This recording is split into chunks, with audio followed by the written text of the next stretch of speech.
চলে এলাম দুপুরের আয়োজন নিয়ে।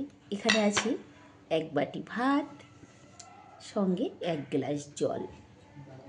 বাজারে নতুন আলু উঠেছে, তাই ঘি আর শুকনো লঙ্কা দিয়ে আলু সিদ্ধ মাখা, একটি মাছ ভাজা, মিষ্টি কুমড়ো ভাজা,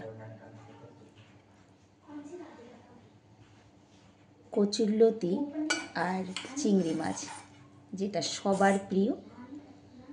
এখানে আছে কচুরলতি আর চিংড়ি মাছ ভাপা। নতুন নতুন বাজারে উঠেছে ওলকপি। ওলকপিটা একটু দেরিতেই আসে যদিও বা, পাতাকপি ফুলকপিটা তো 12 মাসই থাকে। ওলকপি যা বাবা, যা দিতে ভুলে গেছি সেটা হচ্ছে নুন। কোনো ব্যাপার না, সেটা না হয় শেষ পাতেই রাখলাম। তো আজ দুপুরের আয়োজন কেমন হয়েছে অবশ্যই একটি কমেন্টে জানাবে।